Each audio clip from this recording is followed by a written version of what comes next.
remember the first ever time I tried going to the gym. I walked 20 minutes to the gym, sat outside the gym for 20 minutes watching everybody else inside, and then I ended up walking home with my tail between my legs because I couldn't even bring myself to walk through the door. I kept telling myself inside my head it was because the timing wasn't right, that I needed the perfect plan, and I needed to wait until the gym was less busy. But the truth was, I was just absolutely fucking terrified. I was so afraid. I was afraid of what other people might think. If I seen other people in the gym that knew me and I was made an idiot out of myself, I was afraid that I would drop a weight in my head and fucking injure myself. I was just terrified that people would look at me and I would feel like I didn't belong there. That was me 7 years ago. Since then, I've spoken in public 12 times. I've ran a 107.5 mile ultramarathon in under 29 hours with no sleep across the mountains in Northern Ireland. And I've built a coaching business that helps people get out of their own way, remove the limiting beliefs that keep them stuck inside their comfort zone, and help them overcome their fears so they can do things that they never thought possible as well. Hello, my name is Adam. I am a mindset and lifestyle coach, and today what we are going to be chatting about is fear, okay? And how you can overcome your fears and how you can do things that you never thought was possible. What we're going to chat about today is what fear actually is, where fear comes from and why it's there, and what you can actually do to overcome it. Because the truth is, I spent years stuck inside my comfort zone, afraid of everything. I was afraid of making eye contact with strangers. I was afraid of going outside. I was afraid of going to the gym. I was afraid of pushing myself outside my comfort zone. I was afraid of making content and putting myself out there online. I honestly just thought that I was a fearful person, that I wasn't confident and wasn't born this way like all of the other confident people out there. But I was wrong, and by the end of this, you're going to understand why and how you can do the same. So the thing about fear is a survival mechanism. Your brain does not know the difference between the fear of a lion standing behind you and going to eat you, and a perceived fear inside your head of posting the content online, asking for the promotion, having the difficult conversation that you keep putting off, or going to the gym for the first time. To your nervous system and to your brain, both of these things are threats, even though one is just a perceived threat inside your own head, and the other one is an actual threat because you could actually get eaten by a fucking lion. And your body will react in the same way. Your heart rate gets elevated, it pumps more cortisol around your body, and your body goes into full survival mode, so it activates your parasympathetic and your sympathetic nervous system, or your fight or flight response. This is the thing that would have kept your ancestors alive, right? Back in the day when we didn't have electric, we didn't have food, we didn't have Deliveroo, we didn't have social media, we didn't have the comfy houses and the warm clothes that we have today, and we had to be hyper vigilant on high alert for threats and danger all of the time, right? But that mechanism is still so deeply ingrained in our brains today. And that's the one that keeps justifying all of the excuses and the reasons to why you shouldn't sign up to that race, why you shouldn't sign up to the gym, why you shouldn't ask for that promotion, or why you shouldn't have that difficult conversation that you keep putting off. So growing up, like I said, I was afraid of absolutely everything. I locked myself away for weeks and months at a time, escaping into virtual reality, playing World of Warcraft, Counter-Strike Source, League of Legends. I still play League of Legends, to be fair, but just not as much as I used to. Have boundaries with it now. I was so fearful of everything, had all of these fears inside my head, right? And it drove me to keep myself safe and staying inside my comfort zone as a protective mechanism, because my brain did not want me to feel uncomfortable. And there was always that fear of, what if this person laughs at me? What if this person looks at me? What if this person thinks that I'm a fucking idiot? What if I fail at this? What if I actually succeed? And I'm afraid of the change that is required in order to make that happen. So I had all of these fears that was holding me back, all of these limiting beliefs that was trying to keep me stuck and keep me safe inside my comfort zone, essentially. And the bigger the fear that we have, the more significant the thing on the other side tends to be. And that version of fear for you could be completely different for somebody else. And I'm sitting here from a privileged position now because thankfully I've overcome most of my fears at this point. I still don't really like public speaking, but it's something that I want to get better at. I still don't really like making content, but again, through practice and consistency and doing the work when I didn't fucking feel like doing it and leaning into my fears instead of avoiding them, it's something that I don't procrastinate on, or something that I don't put off anymore. Same with the gym as well. Like, the gym is my safe zone, it's my comfort zone now. It's the place that I go to make me feel good physically, mentally and emotionally. And I still get a little bit anxious signing up to new gyms and things like that, but what I've learned over the years is that you need to lean into your fears instead of avoiding them, because if you avoid your fears are just going to chase you for the rest of your life. And oftentimes what happens is the fears that we have comes from an experience that you had probably whenever you were young. So say, for example, you have this fucking irrational fear of heights, right? Obviously a lot of people are afraid of heights. I'm still afraid of heights as well. I'm actually going to Lake Garda next week with Carla, and we're planning on going to roller coasters and shit. And I'm really excited. I'm looking forward to the holiday, but at the same time I'm shitting myself because I fucking hate heights. I don't like roller coasters, but there's only one way that you can overcome your fears. But my fear of heights probably came from an experience whenever I was younger, when I believe that my fear of heights came from, I don't know if I think is it Big Barry? Big Ben? I can't remember the name of it. Anybody that's watching this that is local from like Northern Ireland, in Portrush, I can't even remember the name of the fucking theme park now. Barry's, is it? Barry's theme park or whatever it is in Portrush, where they have the roller coaster, and it used to have the one, I don't know if it still has it now, but it used to have the one that goes around in like a loop. I remember going into it whenever I was a child and like locking myself into it, right? And it was going up and around the loop, and I remember moving the like shoulder guards, and it didn't feel like they were on my body properly. I thought it was going to fall out, and I had Final Destination playing over and over again in my head, and I thought I was going to die, and I thought it was going to fall out, and I thought all this crazy shit was going to happen. And it scared the absolute life out of me. I don't know what age it was then. It was probably like 11 or 12 or something. But I believe that is where my fear of roller coasters and that is where my fear of heights stemmed from, because your fear just doesn't come out of nowhere. It's there for a reason. It's usually attached to an uncomfortable experience or an uncomfortable emotion that you felt at a previous time in your life. So you could be afraid of going to the gym, for example, because the last time that you went to the gym you felt really anxious, you felt really overwhelmed, you felt that people were looking at you, and you felt really uncomfortable in that situation. So it's not that you're afraid of the gym, you're not afraid of the gym, you're afraid of the uncomfortable emotion that comes with going to the gym. And again, it's something that we can overcome, and I'm going to share how we can do that. So I want to give you another example of this. I ran the Northern Ireland 100 last month, which was 107.5 miles, 3,500 metres of elevation through the bogs and mountains of Northern Ireland. It was breathtaking. It was one of the most unbelievable and brutal experiences that I've ever had, right? But I got injured after the event, and my ankle swelled up like a water balloon, and I couldn't walk, couldn't sleep, couldn't move, couldn't train, couldn't even drive for like the first 10 days, right? So it was just fucking housebound. Had to take 2 weeks off training, and then I signed up to do the Gullion Way 40-mile ultramarathon last weekend at the time of recording this video. And I had a lot of self-doubt, and I had a lot of fear, and all of the thoughts that was going on in my head, like, you can't do this, you've been injured, you haven't had enough time, you haven't been training properly over the last few weeks, you don't have it in your legs anymore.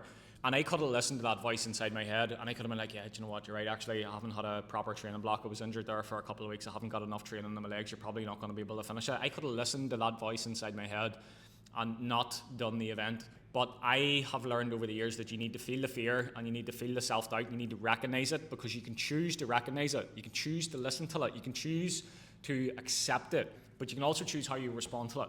And you can respond to it by listening to the fear and the self-doubt and the limiting beliefs, and then not doing the thing, and the fear is just going to chase you for the rest of your life. Or you can lean into the fear and the discomfort and just see what's on the other side, because you've got no idea what could actually possibly happen. But anyway, I went out last weekend, and I actually had a really strong race. I estimated that I was going to finish the race between 7 and 8 hours. I finished the race in 7 hours and 15 minutes.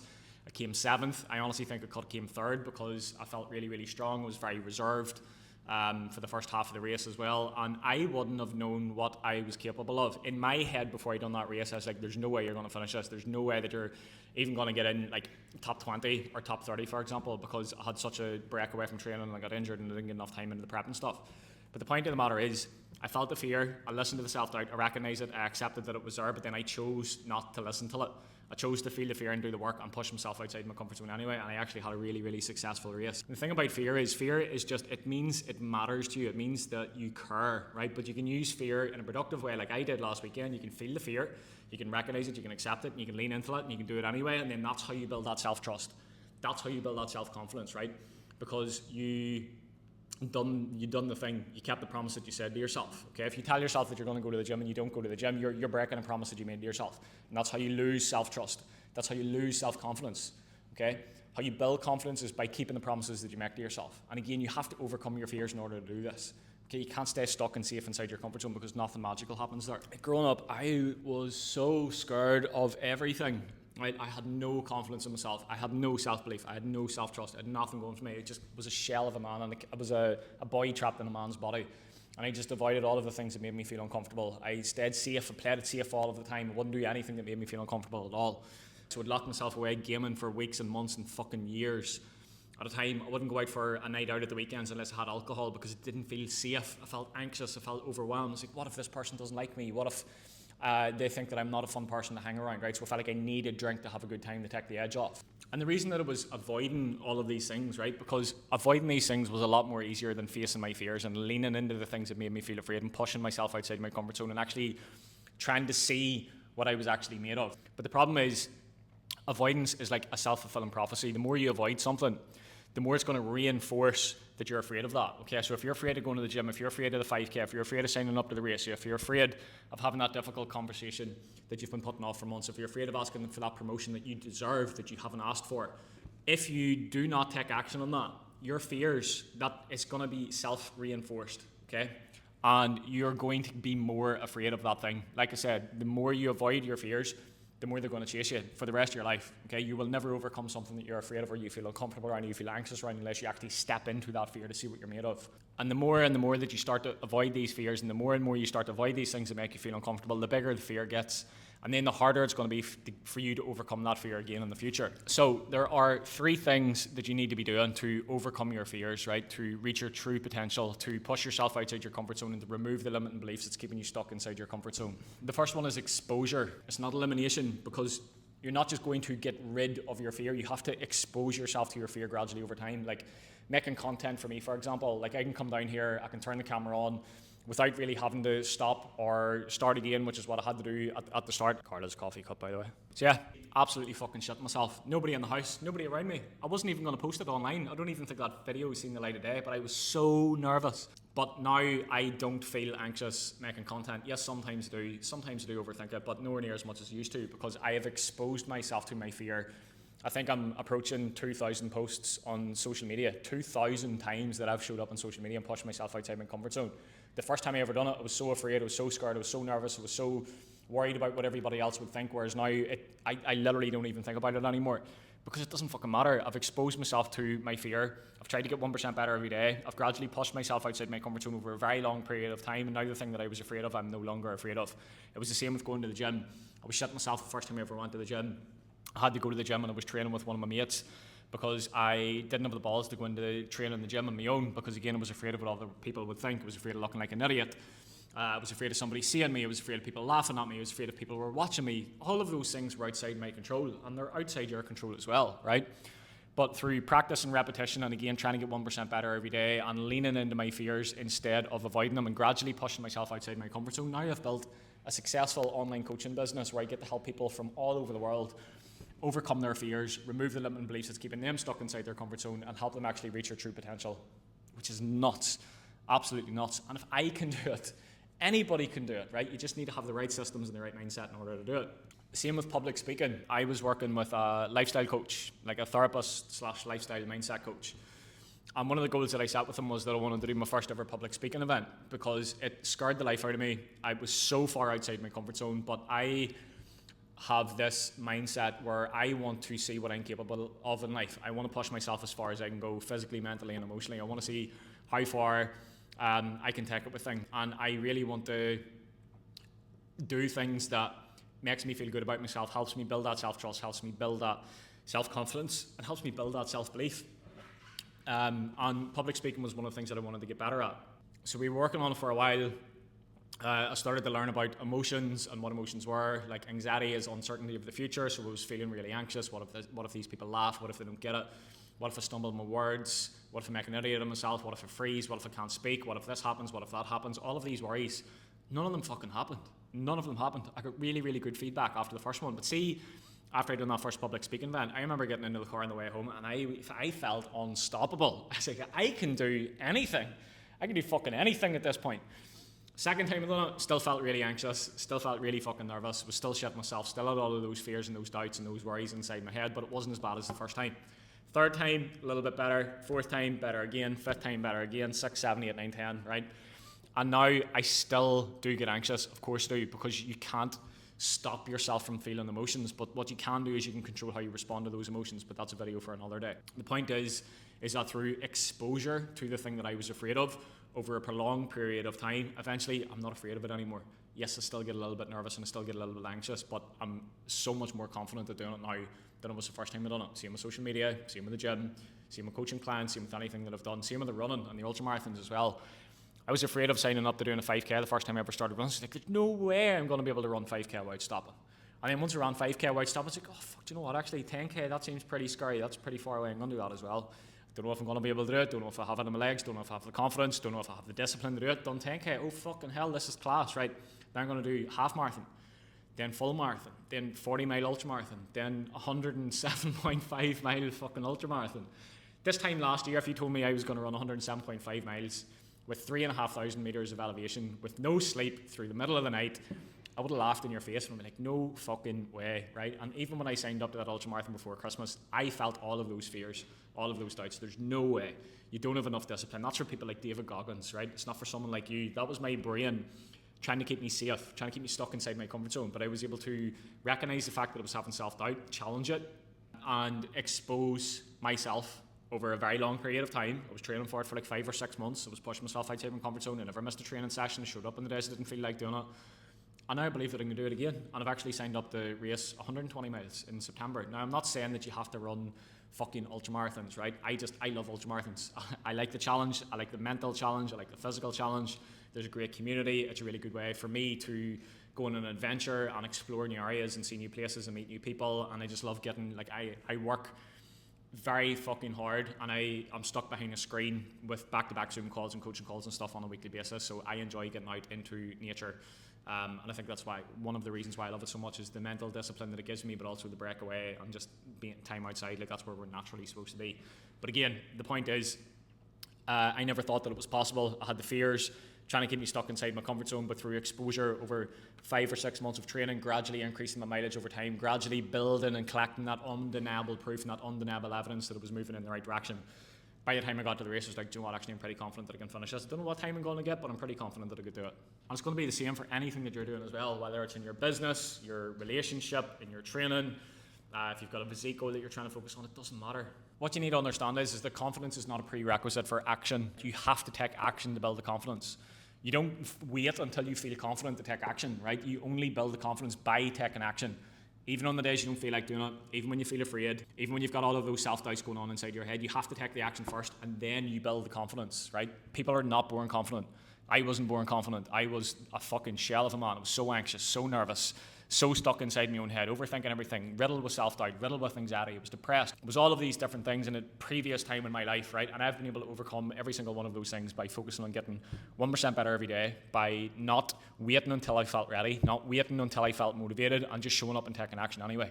Getting 1% better every day, trying to get 1% better today than I did yesterday, gradually pushing myself outside my comfort zone, exposing myself to my fears slowly but surely over a long period of time until eventually those things didn't scare me anymore. And you can do it too. Courage is not the absence of fear. Courage is being able to understand that you do feel afraid, that there is self-doubt, that you might not feel like you can make it, but then showing up and taking action anyway.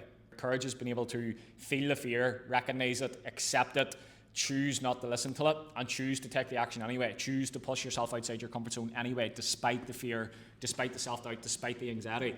And that's how you build confidence. That's how you build that self-trust. That's how you build that self-belief. And that's how you overcome your fears. One thing I do want to make clear is that I'm not a fearless person. I still get afraid. I still get afraid when I'm signing up to races. I still get afraid posting content and showing up online. I still get afraid with so many different things that I'm focusing on within my business, anything that is outside my comfort zone. Fear is natural. What if I fail at this? What if I succeed? What if somebody laughs at me? What if this person says this? What if that person says that? But it's all bullshit. It's all a survival mechanism built into your brain for your brain to try to keep you safe and stuck inside your comfort zone. And nothing magical happens there, because nothing changes if nothing changes. And again, if you avoid the things that make you feel afraid in life, your fears are going to chase you for the rest of your life, and you will never be able to overcome them. But you can do hard things. You can change. You can push yourself outside your comfort zone. You can become that person that you want to be. It all starts with taking that first step. Feeling the fear, feeling the self-doubt, and taking action anyway. Because what you have to understand is that the only way that you will ever truly fail at anything in life is if you quit or you don't even bother trying. Okay, so you might be afraid that things might not work out. That's cool. So does everybody else. You're not the only person that feels that way. But the difference between the people who succeed in life and the people who don't are the people who feel the fear, the anxiety, and the self-doubt, and they show up and they take action anyway. I actually have a free tool in the description underneath this podcast or this YouTube video, depending on where you're watching this from, with a worksheet on how you can list out all of the things that you may be afraid of in life right now, and how you can write down a specific action beside each of those fears, so you can start trying to get 1% better, you can start feeling the fear, you can start leaning into it, and you can start overcoming all of these limiting beliefs and these illogical fears that are trying to keep you safe and stuck inside your comfort zone.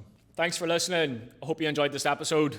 Please like and subscribe to the channel if you're on YouTube. Please like and subscribe to the channel if you're listening to this over on Spotify. Share it with your friends. Share it with somebody who you think will benefit from hearing it. My mission is to try and grow both of these channels, to try and have a positive impact on everybody across the world, sharing all of the tools and the lessons and the insights that I've got that got me from that depressed, addict with no self-confidence or self-esteem 7 years ago to being in the position that I'm in today, and I want to share every single one of them with you guys. So thanks for tuning in, and I will see you in the next one.